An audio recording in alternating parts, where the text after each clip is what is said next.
Well, our focus still remains on the Nigerian maritime space. The Nigerian Shippers Council has been striving to reposition the nation's seaports in order to attain a technology-driven port system that will have a streamlined automated operation. To achieve an effectively run port system, these deficiencies have continued to escalate the cost of doing business in the ports, in addition to increase in shipping and terminal service charges that are reasons for the recurring complaints from port users. Well, joining me now via Skype, I have the Executive Secretary of the Nigerian Shippers Council, Hassan Bello. Thank you very much for your time and good to have you today on the show. My pleasure. Thank you. Now, let's start off with, first and foremost, a recent move by the Nigerian Shippers Council kicking back, talking about the more than 400% hike in a peak period surcharged by global shipping companies. Now, we've had some companies suspending these charges, but what's the current position of the Nigerian Shippers Council to this effect? Nigerian Shippers Council was at the forefront of kicking against this charge, simply because the charge was not transparent. The charge was sudden, without notification. And it is just too much. We are used to paying $200, $150. Suddenly we are slapped with a charge of between $1,000 to $1,500. Now, this is not acceptable. This will have a crippling effect on our already very weak economy, and it is not acceptable. So what the Shippers Council did was to run around and rally the shippers. You know, we rally also the organized private sector, MAN, NASIMA, freight forwarders, all the stakeholders, and we made a huge protest, against this. We also had a Union of African Shippers Council and the Global Shippers Forum and other international agencies, and we really vehemently opposed the slamming of these arbitrary charges which have no justification. If you say it's a peak period, we are seeing 20 to 30% drop in world volumes.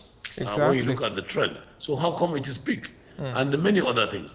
Well, I think, as you said, there has been reaction, and we're happy to see one or two lines dropping these charges. But that's not enough. We have to look at surcharges. These surcharges are hidden. They are not known or made known. They are not negotiated. They are arbitrary, and they are unilateral. And that's what Shippers Council will do. Together with all these institutions, we need to start examining what are the justifications, what are these charges anyway, and how are they imputed?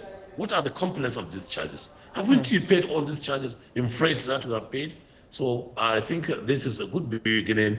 We are rallying the private sector. We are rallying the government, the central bank, Ministry of Finance, of course, our Ministry of Transportation, and we are looking at all these charges so that we will reduce the cost of doing business in Nigerian ports. And talking about the cost of doing business, we've had quite a reaction from other stakeholders in the maritime sector looking at exploitative charges in their own opinion.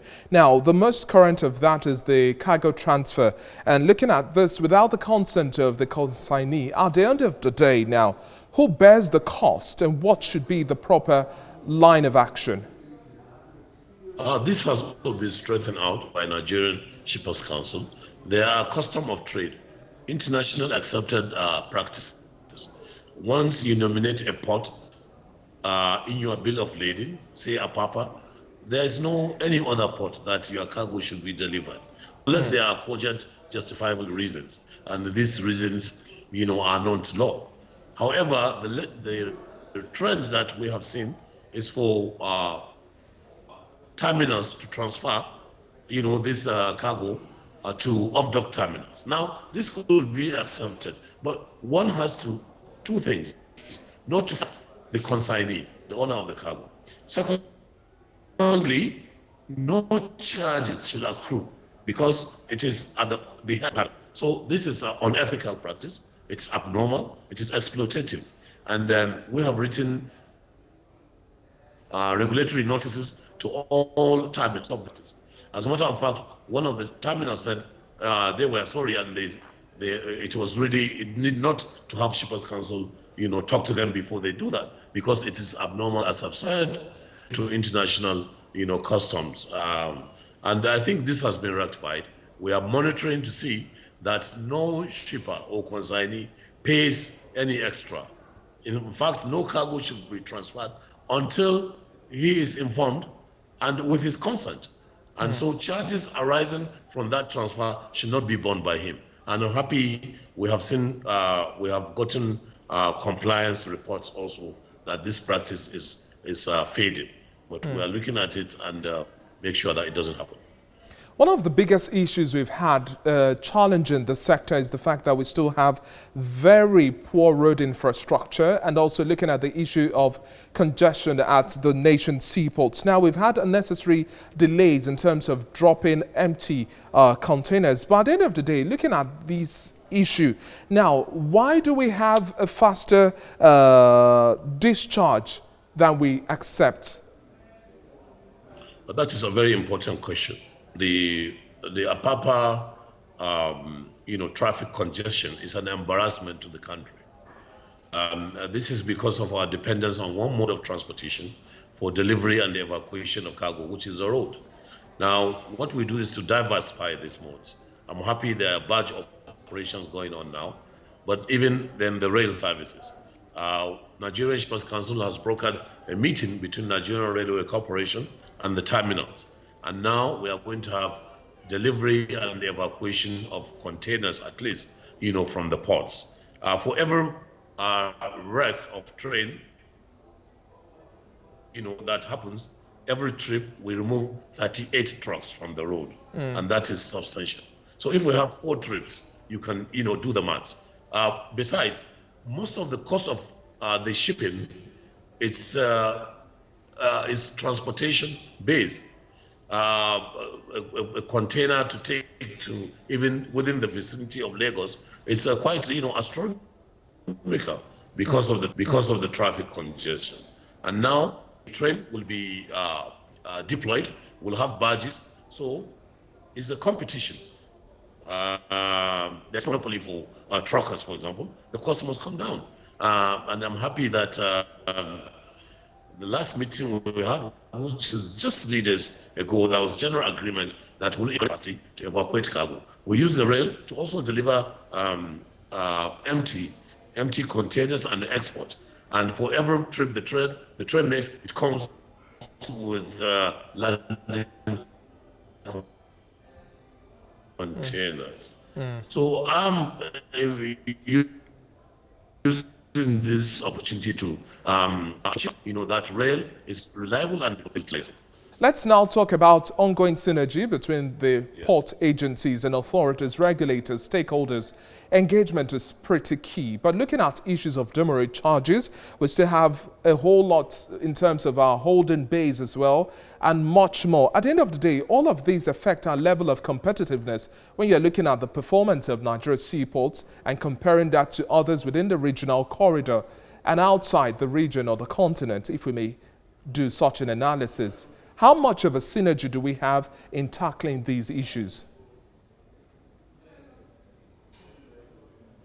The synergy is knowing that we are facing competition from the other ports within the sub-region. Now, this is key to realize that we have to work hard to infuse efficiency in our ports so that we'll have more throughput.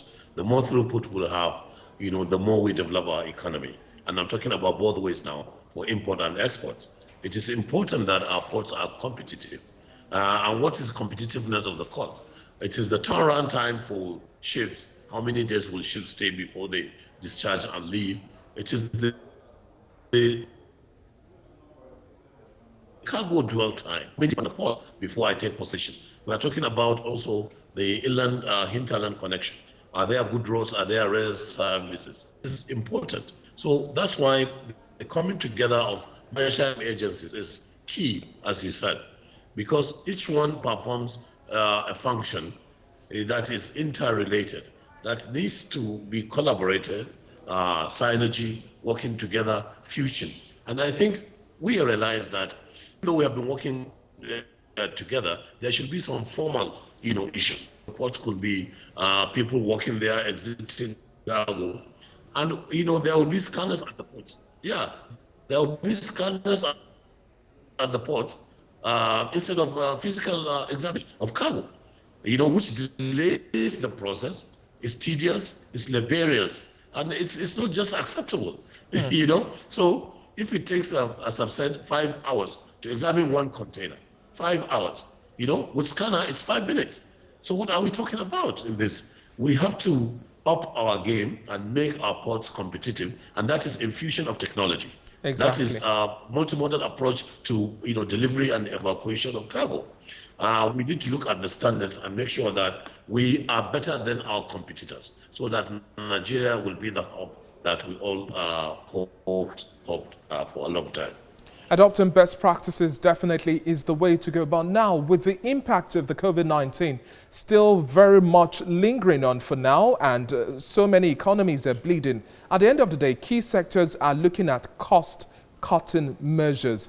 At this point in time, what are the cost minimization initiatives that we have now in the ports to just ensure that we have improved ease of doing business and the impact on all of the stakeholders who are helping the sector thrive is minimized?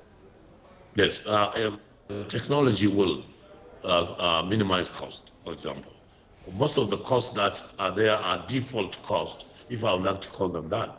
They are demurrages or rent because the cargo could not be evacuated. And this is no fault of shippers. So we have to have, the processes that are fast and transparent, that save time and also cost.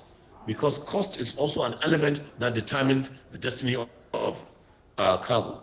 A shipper will look at the cost. In fact, this is one of the first things you will look at. How much does this cost me? So we are looking at the cost. For example, in shipping costs now by shipping companies, no cost has been added. No new cost has been introduced. Charges that were arbitral and unilateral are no more, because Nigerian Shippers Council has understanding that even if one will introduce a new charge, that has to be negotiated with the stakeholders. Now notified, and we look at all the scientific ways of arriving at cost, because cost is central, and we are looking at it. The moment we deploy technology, so all of this, there will not be demurrage, because your cargo will exit within the time. If we have 24-hour port operation, no need for rent issues. And containers need not to be at the port. The port is just a transit point for containers. They should be examined off dock, off the ports, in dry ports, or other ICD facilities. So I think cost, as you said, which is a very important thing, we are looking at cost. We are looking at the cost of the terminals, cost of the shipping companies. We are looking at even the cost of government agencies like NIMASA and the MPA. Their cost must also come to the table and be negotiated. The cost for other stakeholders like freight forwarders, brokers, and so on and so forth. Okay. And the truckers, and the rail. So it's a complete thing, and we are looking at all this. And now, doing a holistic review of the impact of the COVID-19 now vis-a-vis the forecast recovery pattern we are expecting, what's your forecast, Mr. Bello, in terms of how well you think would have the maritime sector bounce back, and then we now have the blue economy become the mainstay? At the end of the day, we have to ensure that the maritime sector thrives. What's your forecast post-COVID-19? Yes, the focus is bright. Production, will assume globally, and that's what that fuels the maritime industry. We will have a dip in volumes and revenue. That will affect also some employment issues. But I think we are going to have a U curve. It's not going to be a V curve. Steadily we will, as production continues. But the most important thing for our focus has to do with export. Nigeria has to up its export economy. We need to be reoriented. We need to export more. And that means standardization.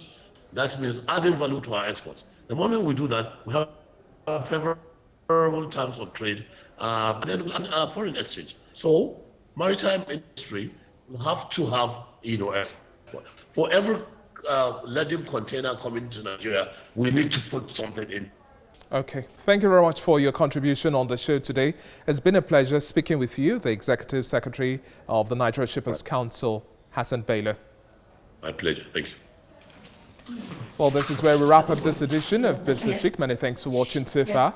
My name is David Alabi. Enjoy the rest of your weekend.